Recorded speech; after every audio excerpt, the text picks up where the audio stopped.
Hello everybody, welcome back to the Forest Job. Today we're taking on Sheffield United in the first game of the Premier League season. This is of course our last season with Nottingham Forest. We've done pretty much all that we can do with them. We're just trying to aim for that second Champions League title in a row. I have a little bit of transfer news for you, nothing too dramatic. It is something that we've already talked about in a previous episode, and that is that Ramsdale, the goalkeeper that we signed, funnily enough, from Sheffield United, has been loaned out to further his development. You can actually see the news report down here, and that is a 1-year loan to Burnley for £2.9 million. So we probably aren't going to be seeing him in a Forest shirt again during this save.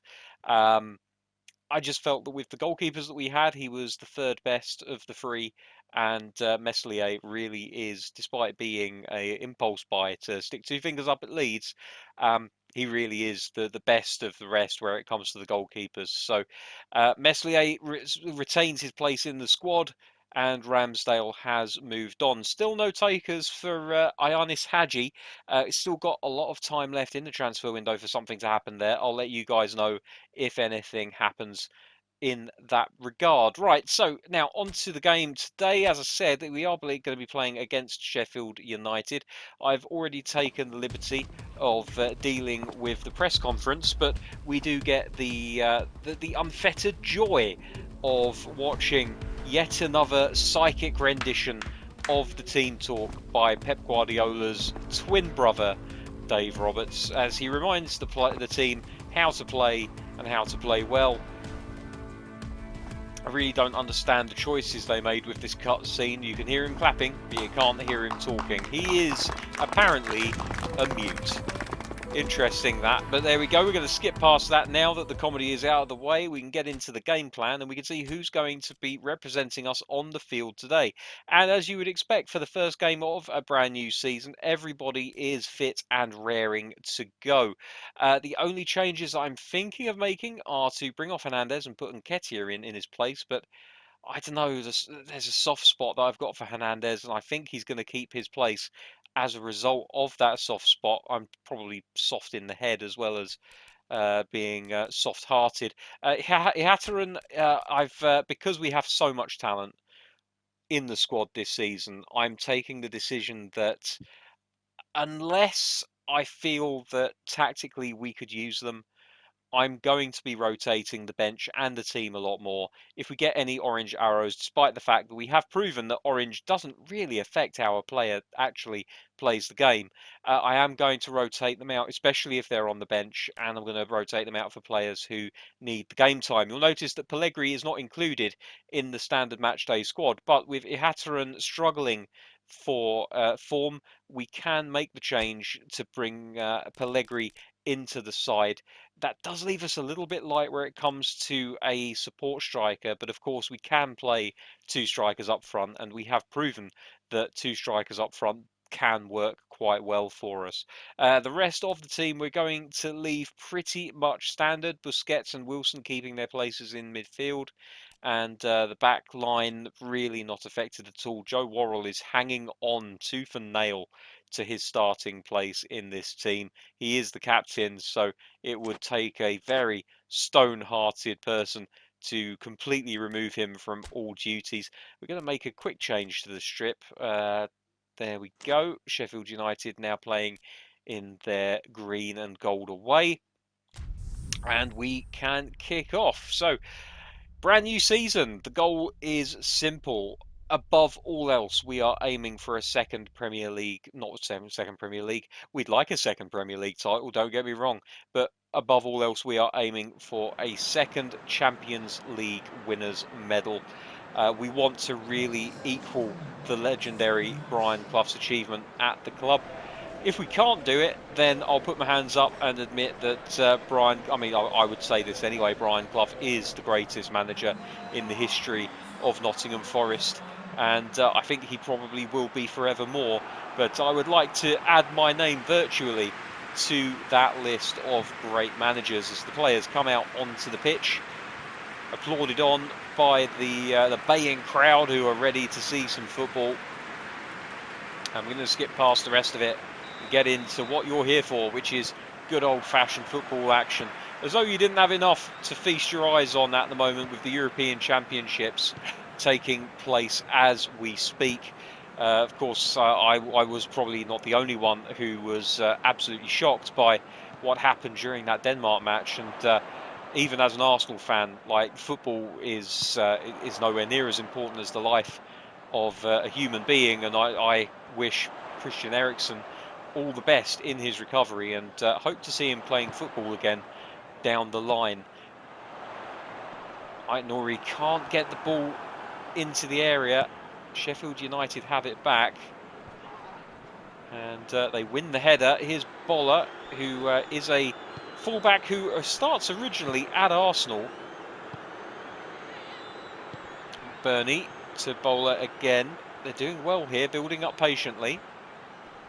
So Fuck has the measure of Boller, though.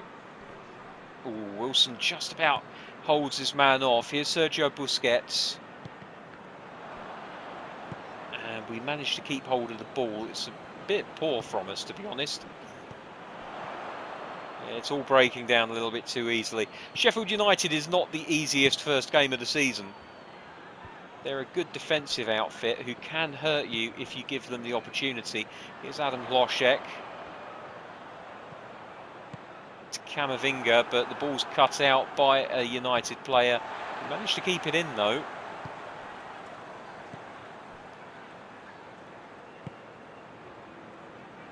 Passing it around nicely in the middle third of the pitch, but unfortunately for us, it's just when, oh dear, it's when we enter that final third that things break down. So Fuck does really well here. Arcas through to Hernandez. Lovely, lovely goal. Absolutely superb from Nottingham Forest. And that goal was made by the pinpoint accuracy of Kike Arcas's passing. It's 1-0 to the champions here. Champions of what, you say? Pretty much champions of everything at the moment. That's a lovely bit of movement by Hernandez as well. Kept himself onside and allowed Arcas the time to slip the ball in. What is the opening goal of the season? His control of the ball could have been better initially, but thankfully for us, his finishing is so good that even with the ball halfway up in the air, he can still get it on target and beat most keepers. Salisu to Ait-Nouri. Adam Hlošek to Camavinga. Out wide to Ait-Nouri. Hlošek still making the run. And he's found him. Cuts around the player. Ball into the box. Egan deals with the header very nicely. Gets it to Lundstrom, who plays it out as far as the Fuck on this right-hand side. Wilson is making a run down the wing to support his man. Did try to pass it to Safak, but unfortunately for us, couldn't do it in time. And that cross is cut out, but at the expense of a corner kick for Nottingham Forest, which will be taken here by Harry Wilson, the left footer, an in-swinging corner. Going to look to hit the mass of bodies in the middle. Arcas underneath it. Well, very nearly got something. Arcas eventually gets the ball away. Oh dear, no. Well, we've got away with one again. So Fuck, first time cross perhaps. Arcas near post! And for a second, I thought that had crept in underneath the goalkeeper's hand.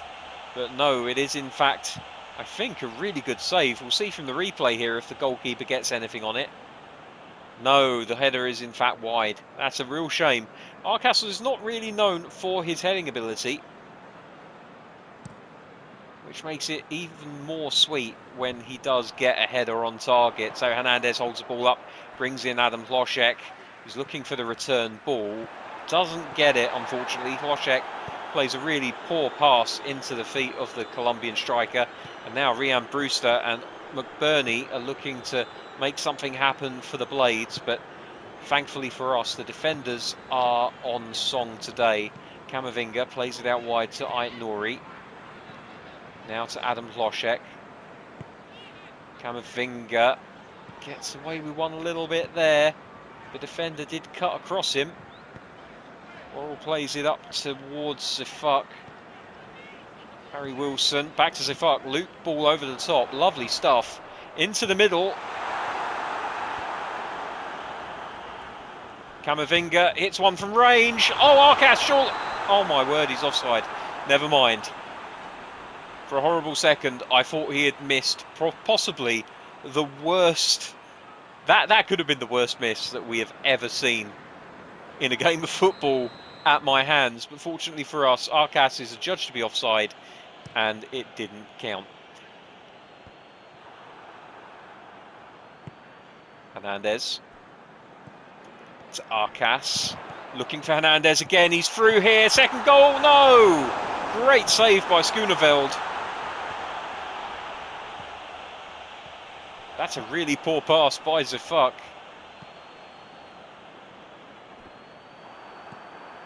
That's a really nice pass by Camavinga. Here's Ait-Nouri on the overlap. Beats his man with pace, puts it into the middle. Hernandez can't do anything with it.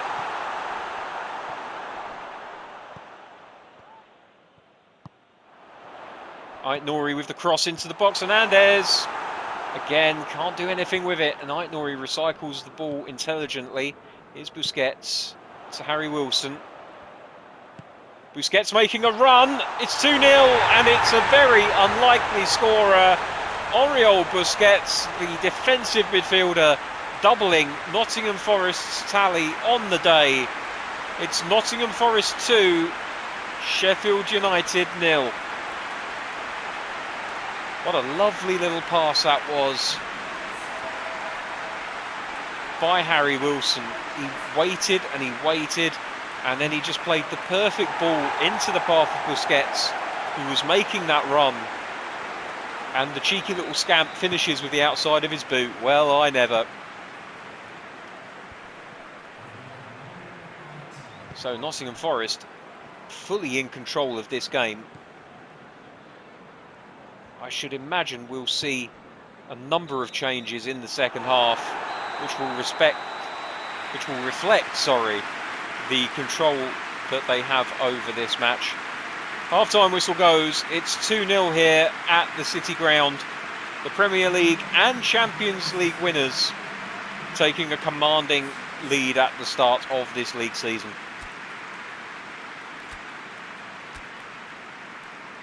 We might as well take advantage of the fact that we're in such good position at the moment. Hlošek is going to be moved out to the right-hand side.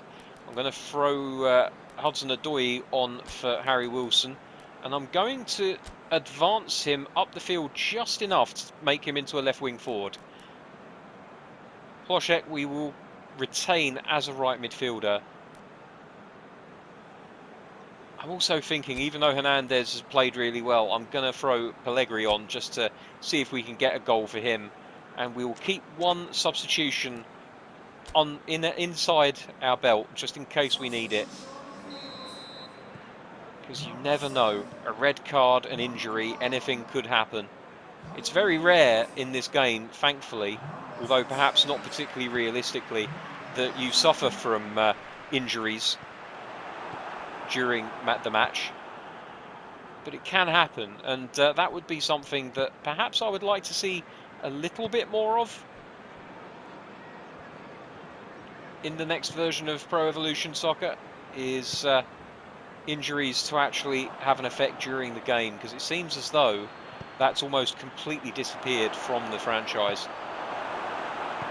Sheffield United have started brightly. Let's see if they can continue as such. That's a poor pass. Camavinga's been left all kinds of... oh dear, this could be good for United. No, it's not. Really need to concentrate a little bit more here. Problem is, 2-0 up, and I'm thinking it's all way easy, and it's really, really not. Odoi plays it inside to Camavinga, who finds Busquets making a run. Busquets through to Pellegrini. It's 3-0. What a pass from Busquets. Not something that he is known for. But look at the movement of Pellegrini. Didn't he do well?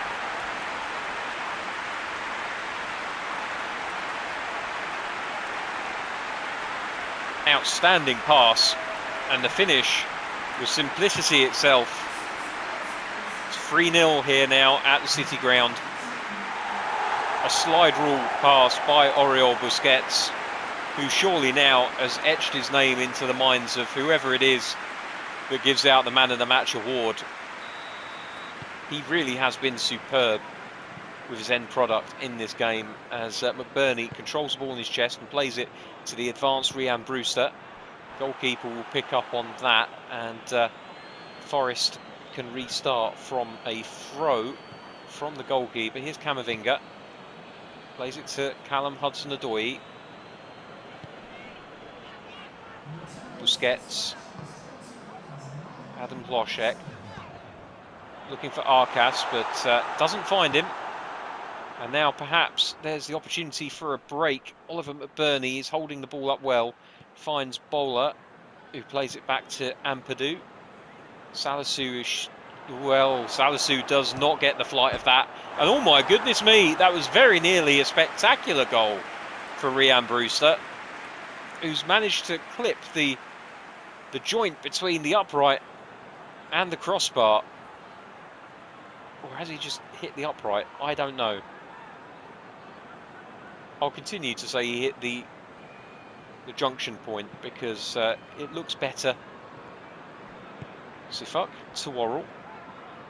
Worrell's going to play a long one forward here, looking for Odoi, and he's found him. Pellegrini into Arcas. First time pass to Hlošek. Well, that was something that we've not seen from Nottingham Forest very much. It just shows that they're looking to broaden their horizons. Odoi. Well, that was very nearly another instant impact from the young Englishman who joined Nottingham Forest only this season. It's Camavinga marauding forwards, finds Hudson-Odoi into Pellegrini, who wins it back and gives it to Ait-Nouri. Now Odoi again to Ait-Nouri. Can he find the cross? Not quite. Odoi challenges for the header, gets it.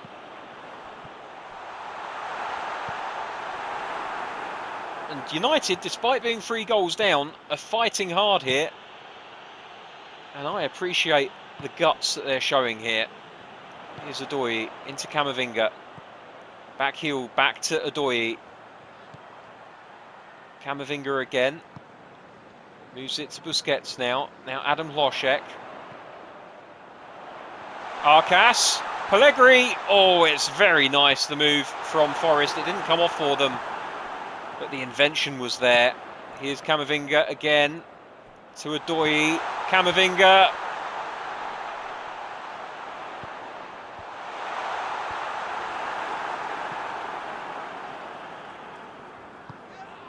So Fuck nearly making something of that.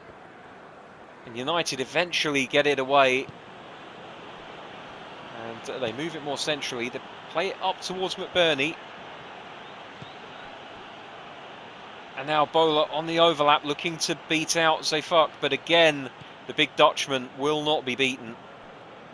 And Camavinga from deep now runs at the Blades midfield. Here's Pellegrini. Finds Arcas. No, can't quite find him. We've only got 5 minutes left. I'll make that final change as Raul Centurion, there's a name from the past, comes on to play against his old team. It's lovely to see you, Raul. I hope that you don't do anything to upset me. We've got one more change to make, and I would really like to get Bellingham on the pitch, but Sanali has seniority, and I think he's going to be the man that finds his way on. He's going to replace Busquets, who has been absolutely superb, but also gives Busquets the opportunity to walk off to a round of applause that is all his own, because he has been absolutely superb. And to a man, the crowd in the City Ground rise to their feet to applaud the mercurial Spaniard, who really has put on a show for them all today. He scored one, he set one up, he's been everywhere.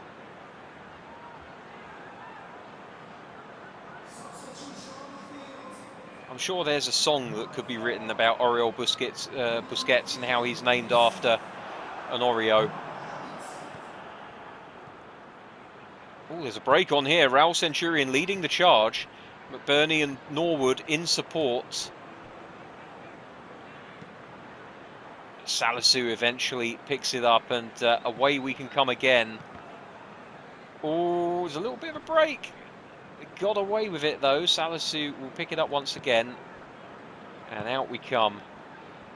There was the opportunity for a break, but unfortunately that seems to have gone away. Adoye's done great there though, and he's through on goal potentially, and he's forced a save from the goalkeeper. Superb directness by the Englishman, who cost a fair chunk of change during the transfer window this season. He's already showing his worth to this team. It's going to be a corner here, and it will be taken by Callum Hudson-Odoi, who will swing it in with his right foot. We'll look to hit the near post here if we can. Arcas. So fuck from impossibly far out. Final whistle goes, and that is the end of the game. It's a 3-0 victory for Nottingham Forest. What a performance by the boys in red today. They'll very rightly take a stroll around the ground and soak in the applause of the fans who have seen this team rise in meteoric fashion from the Championship to the cream of the crop in Europe and in domestic competition. As we watch back on the goals that we scored during the game, the goal scoring opening up, of course, with Arcas feeding Hernandez, a classic goal by Nottingham Forest standards. Of course, both players having been with us for some time now. We'll have a look at the other angle for that one. But this really was the Oriol Busquets show. Maybe we need to put him in a in black shirt and black shorts. And we could call him the Oreo cookie. There's a shot from Arcas. I'm going to fast forward to the other goals here, because I want to see them again, frankly. I'm treating myself. Here is the goal from Oriol Busquets. You see, he picks the ball up there, plays it into Wilson, and then gets the return ball. And it's a lovely piece of play between the midfielder and the right wing forward. And the finish was cultured, to say the least. And then straight after, Pellegrini and Busquets combining and this possibly is my favourite goal. It's that ball that splits the defence so convincingly. And all Pellegrini has to do is take a nice soft cushion touch and then roll it past the goalkeeper into the back of the net. A superb performance going forwards, and a fantastic rearguard performance as well. We allowed a couple of shots on target, but nothing too egregious. And we've walked out today with 3 goals to match the 3 points that we've won. I don't agree with that at all. I do not agree with that rating at all. For me, Oriol Busquets was the man of the match, and I will be giving him the champagne bottle. I'll be taking it off of Hernandez, who won't be happy about it, but he's not a big drinker anyway. I'm going to give it to Oriol Busquets, along with a celebratory packet of Oreo biscuits, because he loves them. So there we go. There's the rest of the results from today's matches. You can see Manchester United matched our performance with a 3-0 victory over Leeds United. Arsenal have started convincingly with a 3-1 win over Everton. Tottenham and Southampton sharing the spoils at the Tottenham Hotspur Stadium. And Manchester City getting a fairly tight-looking 1-0 win against Reading at the Majewski, or whatever the hell they call that stadium now. Fulham got a good victory as well. So did West Ham and Liverpool. Aston Villa beating Chelsea 2-0. Could we consider that a shock? I think possibly we could. And the final result to talk about is Wolverhampton Wanderers 0, Leicester City 0. Unfortunate that they and Tottenham and Southampton were the only 0-0 draws of the day. Let's have a look at what that does for the league table. And we have immediately taken our rightful place as the leaders of the pack. We're level on points, on goal difference, on everything with Manchester United. Honestly, I'm not sure why we're ahead of them, because alphabetically they would actually be ahead of us. Maybe, well, no, it's not even because of home and away goals. It's very strange. I don't know why it's put us top, but I'm not going to argue. Right, there we go. That's the end of the action for today's episode. We'll just talk very briefly about where we're coming back next. I suspect it's going to be for an FA Cup match. Oh, hello! Kike Arcas, congratulations. You have won Europe's Best Player Award. That is going to make him worth a pretty penny. And we're not going to see a cent of it because I am not selling. This is a moment for us. It really is. To take a player like Arcas and to have him recognised as the best player in Europe, that really is something indeed. We're going to skip this. It's completely pointless, all of this. So let's have a look. We do have a Champions League match here against. Is that? It's not Midtjylland, is it? Oh, maybe it is Midtjylland actually. Let's have a quick look at the schedule, and we can tell for sure. Yes, it's Midtjylland. Okay, so that's what we're coming back for next time, along with an update on what happened as far as the transfer window is concerned, because as you can see, the last day of the transfer window takes place before that match. We'll also give you highlights and news on the Southampton match. We'll be travelling to Southampton to take on the Saints. But that's going to do us for today's episode. Thank you very much for watching. Take care, enjoy the European football, and I will see you tomorrow. Bye bye.